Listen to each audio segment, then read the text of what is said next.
Trump ने फोड़ दिया है एक नया बॉम्ब इंडिया के ऊपर। अब इस बॉम्ब से बचने के लिए इंडिया को बहुत तरीकों की तरकीबें निकालनी पड़ेगी, पर फिर भी इंडिया बच पाएगा कि नहीं, ये एक बहुत बड़ा क्वेश्चन मार्क इस टाइम पे सामने आ चुका है। इतने टाइम से हम ये देख रहे थे कि डोनाल्ड ट्रम्प एक के बाद एक कंट्री को ग्रैब करते जा रहे थे, अपना हथियाते जा रहे थे, अपने आप को अलेक्जेंडर द ग्रेट समझ लिया है उन्होंने। हर जो कंट्री उनको वीक लगे, जहां पे उनको ऑयल एसिड मिले, उन सारी जगह को हथियाने की पूरी कोशिश करने लगते हैं। उन्होंने इन सब चीजों की शुरुआत की वेनेजुला से। वेनेजुला के जो प्रेसिडेंट थे, उनको ना ही सिर्फ अरेस्ट किया, पर उनके घर से उनको उठा लिया गया। उसके बाद से इस टाइम पर 30 से 50 मिलियन जो ऑयल एसिड है वेनेजुला का, उसको अपने हाथों में कब्जिया लिया इन्होंने। इतना ही नहीं, अब जो प्रॉफिट आएगा वो डोनाल्ड ट्रंप डिसाइड करेंगे कि कितना वेनेजुला के पास जाएगा और कितना यूएस के पास रहेगा। उसके बाद से फिर डोनाल्ड ट्रंप ने अपना नेक्स्ट टारगेट शुरू किया, पर इस बार टारगेट लैटिन अमेरिका या एशियन कंट्री नहीं थी। इस बार टारगेट था खुद नाटो का एक मेंबर, जिसका नाम था ग्रीनलैंड। जी हाँ, उन ग्रीनलैंड पे इन्होंने सोचा, ग्रीनलैंड एक बहुत बड़ा आइलैंड है, तो वहां पे रेयर अर्थ मिनरल्स बहुत अच्छे मिलते हैं। तो अब रेयर अर्थ मिनरल्स आपकी nuclear power supply, solar supply के लिए, साथ ही साथ वेपन बनाने के लिए और भी बहुत चीजों में इस्तेमाल हो सकती है। हाई एंड टेक्नोलॉजी के लिए रेयर अर्थ मिनरल्स बहुत इंपॉर्टेंट है। अब इसका जो प्रोडक्शन होता था वो चाइना देता था, लेकिन चाइना ने ये बात समझ ली कि अगर मैं सरप्लस में यूएस को ये चीज देने लगूंगा, तो क्या होगा कि यूएस ज्यादा पावरफुल होना शुरू करेगा। तो जस्ट बिकॉज इस पूरी दुनिया के अंदर सबसे बड़ा प्रोडक्शन जो रेयर अर्थ मिनरल का होता है वो चाइना कर रहा है, तो चाइना ने अपने इस एडवांटेज का फायदा उठाया और वहां पे एक फुल स्टॉप लगा दिया, आगे बढ़ने ही नहीं दिया। इस वजह से फिर अब यहाँ पे एक नई दिक्कत सामने आ गई। अब मैं आपको आगे लेके चलती हूँ। अब क्या हुआ कि हम जब क्या कहते हैं, इनका पूरा ग्रीनलैंड से जिन्होंने पूरा कब्जियाना का प्लान बना लिया, तब डेनमार्क बीच में आ गया। दरअसल ग्रीनलैंड को गवर्न कौन करता है? डेनमार्क। जी हाँ, डेनमार्क उनके लास्ट फाइनल डिसीजंस लेता है। उनके पास उनकी मिलिट्री है, ग्रीनलैंड के पास मिलिट्री नहीं है, पर बाकी वो ऑटोनॉमस तरीके से एग्जिस्ट करते हैं। उनकी अपनी डिसीजन है, अपनी सरकार है, अपनी चीजें हैं, अपना उनका वो काम है। लेकिन अगर कुछ हाई एंड कुछ होगा तो वो डेनमार्क के पास जाते हैं। अब जब डेनमार्क की चीजें हमने हटा दी, उसके बाद से फिर इनको जब लगा कि यहाँ पे दिक्कत होगी, यूरोपियन कंट्रीज उन पे चढ़ने लगी, तो उन्होंने अपना नया निशाना सोचा। अब सोचा कि आसपास देखूं जरा कि किस एरिया में कहाँ बमबारी हो रही है और कहाँ पर वो फिर से इस बार कब्जा कर सकते हैं। दरअसल वेनेजुला में जो उन्होंने किया, उसके बाद से उनका ईगो इतना बूस्ट हो गया, कॉन्फिडेंस इतना बूस्ट हो गया कि अब उनको ये समझ नहीं आ रहा कि कैसे और क्या आगे करना है। इनके दिमाग में फिर उनको दिखी एक कंट्री जहां पे ऑलरेडी अनरेस्ट हो रहा था। जी हाँ, मैं किसी और कंट्री की नहीं बल्कि ईरान की बात कर रही हूँ। ईरान में जो उनकी जो इस्लामिक रिजीम है, उससे ईरानियंस इतना तबाह हो चुके हैं कि वो लोग बौखला के इस टाइम सड़कों पे उठ के बहुत बड़े प्रोटेस्ट करने के लिए आ गए हैं। इतने टाइम से हमने हिजाब के ऊपर, मॉरल पुलिसिंग के ऊपर, कितनी चीजों के ऊपर, इस्लामिक रिजीम के ऊपर ईरानियन लोगों का आक्रोश देखा है, लेकिन अब वो फट चुका है। वो गवर्नमेंट को पूरी तरीके से गिराना चाहते हैं। अली खमीनी जो वहाँ के चीफ क्लेरिक है, उनको हटाना चाहते हैं। इतना ही नहीं, वहां पे जो इस टाइम पे गवर्नमेंट चल रही है उसको भी पूरी तरीके से शिकस्त दिखाना चाहते हैं, और इसलिए उन्होंने प्रोटेस्ट शुरू कर दिया। अब इस प्रोटेस्ट के अंदर डोनाल्ड ट्रंप को मौका मिल गया सिंपथाइज करने का ईरानियन प्रोटेस्टर्स के साथ। उन्होंने बोला कि अगर तुम जरा सा भी छू के दिखा दो प्रोटेस्टर्स को, अगर एक भी प्रोटेस्टर मरा, तो उसके बाद से फिर मुझसे बुरा कोई नहीं होगा। डोनाल्ड ट्रंप क्या कर रहे थे कि प्रोटेस्टर्स के साथ हाथ मिलाना चाह रहे थे, ताकि वहां पर वो उनकी सरकार भी गिरा दे और फिर एक इंटरिम गवर्नमेंट फॉर्म हो, जैसे श्रीलंका, बांग्लादेश, नेपाल, इन सब जगहों पे हुआ। और उसके बाद से उस इंटरिम गवर्नमेंट को जो डील करेगा इंसान, वो होता कोई डोनाल्ड ट्रंप का एलाई।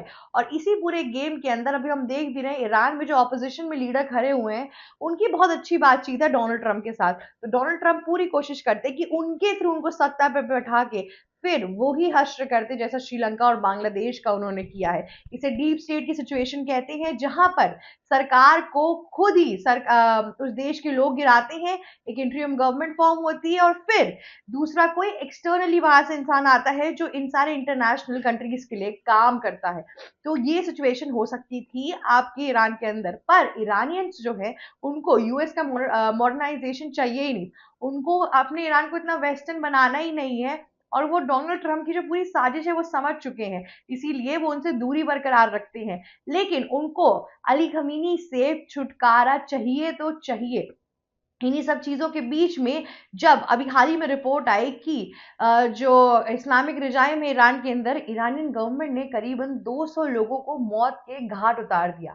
जी हाँ, इतना ही नहीं, उसमें से 160 के आसपास प्रोटेस्टर्स मर गए और बाकी 40 आपके वहाँ के सिक्योरिटी पर्सनल मर गए, जिसके बाद से लोगों के अंदर एक और डर की भावना हो गई। और तो और जब प्रोटेस्ट शुरू हुआ तो इस ईरान की जो गवर्नमेंट थी उन्होंने क्या किया कि उन्होंने पूरा इंटरनेट ब्लैकआउट कर दिया कि ताकि लोग प्रोटेस्ट की बातें ईरान में क्या हो रहा है वो बाहर पहुंचा ही ना पाए। लेकिन लोगों ने भी वीपीएन कर करके आगे पहुंचाए, इस बार वीडियोस आए, चीजें आई, सब कुछ हुआ। और तो और हम अलग अलग तरीके के प्रोटेस्ट के अंदर वेरियस काइंड देख रहे थे, कहाँ लोग सिगरेट अपनी क्या कहते हैं जला रहे थे, खमीनी की फोटो लगा के, ऐसे बहुत से वीडियोस चल रहे थे। इससे पता चल रहा था कि यूथ के अंदर किस तरीके का आक्रोश और हेट है खमीनी के लिए कि वो उनको इस तरीके से डिसरिस्पेक्ट करने की कोशिश कर रहे हैं। इतना ही नहीं, डोनाल्ड ट्रंप ने जब उनको पता चला कि ईरानियन गवर्नमेंट ने यहाँ पर लोग प्रोटेस्टर्स को मारा है, तो उन्होंने सोचा कि अब क्या करूं। अब उन्होंने सोचा कि कैसे इस बार फिर से लोगों को प्रताड़ना करना शुरू करूं और फिर वर्ल्ड लीडर्स के सामने ये बोलूंगा कि मैंने ये सब कुछ ईरान को बचाने के लिए किया था, पर एक्चुअल में अपना फायदा वो देख रहे हैं। जी हाँ, यूएस प्रेसिडेंट डोनाल्ड ट्रंप ने लगा दी 25% की टैरिफ उन सारी कंट्रीज के ऊपर जो अब ईरान से तेल खरीद रहे हैं, जिसमें आप फंसेंगे इंडिया भी। इंडिया के ऊपर ऑलरेडी 50% का टैरिफ है, अगर 25% एक्स्ट्रा लग गया तो आप सोचिए 75% का टैरिफ इंडिया को झेलना पड़ेगा। ऐसे भी इंडिया इतने ढेर सारे प्रोडक्ट्स यूएस के अंदर एक्सपोर्ट करता है, ईरान के अंदर एक्सपोर्ट करता है, गारमेंट्स, फार्मास्यूटिकल, एग्रीकल्चर के सामान और भी बहुत कुछ है, अल्मुनियम वगैरह है, ज्वेलरी वगैरह। अब क्या करेगा इंडिया, ये बहुत बड़ा क्वेश्चन मार्क सामने आ गया। और तो और यूएस प्रेसिडेंट डोनाल्ड ट्रंप ने बोला कि ये डिसीजन ऑलमोस्ट पक्का ही है। अब यहाँ पे सिर्फ इंडिया नहीं फंस रहा है, पर चाइना, रशिया और भी इतनी ढेर सारी कंट्रीज हैं जो इनके एलाइज में और वो फंसेंगी। मिडिल ईस्ट से कितनी कंट्रीज हैं, फिर आपके वहां पे लेबनान, यमन, पैलेस्टीन, ये सब भी फंसेंगे, क्योंकि ये सब ईरान से तेल तो अपनी जगह लेते हैं, पर ईरान के साथ इनका टाइज भी है। अब देखिए चाइना इस टाइम पे ईरान से सबसे ज्यादा ऑयल इंपोर्ट कराता है, उसके बावजूद भी अब अगर, और दूसरी चीज वो लोग युआन में कराते हैं, जी हाँ, चाइना अपनी लोकल करेंसी में कराता है। तो चाइना का क्या है कि चाइना को ईरान से इतना लॉस नहीं होगा, क्योंकि अगर बात आएगी कि कहते हैं टैरिफ वगैरह की, तो वो ये कह देगा कि वो काउंटर टैरिफ लगा देगा और बहुत चीजें कर सकता है वो। लेकिन चाइना यूएस में भी बहुत सामान एक्सपोर्ट करता है, और उसके चक्कर में अगर वहां पे टैरिफ लगना शुरू हुआ तब चाइना को दिक्कत आ सकती है। और तो और चाइना इतने टाइम से ये भी कोशिश कर रहा है कि कैसे डॉलर की जो डिपेंडेंसी है वो दुनिया से और सब जगहों से निकाल दी जाए। इसीलिए चाइना पूरी कोशिश करेगा ईरान को प्रोटेक्ट करने के लिए, जैसे उन्होंने वेनेजुला को किया। लेकिन अब वेनेजुला की कोई ऐसा रिपोर्ट नहीं आ रही है। इस पूरे चीज के अंदर इस टाइम पर बहुत अलग अलग तरीकों की इश्यूज चल रहे हैं, बहुत अलग अलग तरीके कॉन्फ्लिक्ट बढ़ता ही जा रहा है। अब ईरान और यूएस के बीच में न्यूक्लियर टेंशन भी आ गई है, क्योंकि दोनों ही देशों के पास अच्छी खासी न्यूक्लियर एसेट्स हैं, जिसकी वजह से दिक्कत आगे बढ़ भी सकती है। ईरान बोल रहा है कि यूएस अपने न्यूक्लियर एसेट्स का धौस जमा रहा है, तो फिर यूएस बोल रहा है कि ईरान अपने न्यूक्लियर एसेट का धौस जमा रहा है। अब दिक्कत ये है कि अगर फाइट हुई यहाँ पे, तो बात ये आएगी कि ईरान अकेले नहीं लड़ेगा, ईरान तो लड़ेगा ही, उसके साथ मिडिल ईस्ट भी उसको सपोर्ट करेगा। और दूसरी चीज, ईरान यूएस में एक अच्छा खासा तबाही मचा के जा सकता है। ईरान कोई बहुत छोटी जगह नहीं है कि आप उसको टहला ले जाएंगे। ईरान के एयर बेसिस, ईरान के जो एयर डिफेंस सिस्टम है वो काफी हद तक अच्छा है, और यूएस अगर ज्यादा से ज्यादा अटैक भी करेगा तो यही कोशिश करेगा कि वो ऊपर से एयर स्पेस से अटैक करने की कोशिश करे, ताकि सिविलियंस की कम से कम मौत हो, टारगेट पे चीजें हिट हो। और दूसरी सबसे इंपॉर्टेंट चीज ये है कि यहाँ पर किसी भी तरीके का मैन पावर एक्स्ट्रा ना यूज हो, और जान जाने का जो जोखिम है वो ना लोगों को उठाना पड़ सके। इसीलिए इस टाइम पर ऐसी ऐसी चीजें होंगी। अब इंडिया के लिए सबसे बड़ी जो मुसीबत खड़ी हो गई है वो ये है कि यूएस के 25% टैरिफ के बाद से, यूएस सैंक्शन के बाद से जो छावर पोर्ट है, जो कहते हैं इंडिया ईरान के रास्ते से अफगानिस्तान तक जाना चाहती थी, वो पोर्ट पर अब सैंक्शंस लगना शुरू हो जाएंगे। इतने मुश्किल से छावर पोर्ट पर क्या कहते हैं इंडिया अपना अपना ठिकाना बना के रखा था इंडिया ने, उसके थ्रू वो पाकिस्तान से जहाँ जाना पड़े तो वो यहाँ से सेंट्रल एशिया की तरफ जाना चाहती थी, और इसीलिए उन्होंने बातचीत करके रखी थी कि ये होगा, वो होगा, ट्रेड होगा, सब कुछ होगा। लेकिन अब यूएस सैंक्शन के बाद से चीजें और डिफिकल्ट हो सकती है, पर क्या पता इंडिया इसके खिलाफ खेल जाए, क्या पता ईरान इंडिया का साथ दे दे। हालांकि ईरान अच्छे एलाइज में है, नॉर्थ कोरिया, चाइना और रशिया के साथ, तो अल्टीमेटली उनके भी बहुत हद तक अच्छे एलाइज इंडिया के साथ भी होंगे। लेकिन इस टाइम पे यूएस तो एक दुश्मन ही है।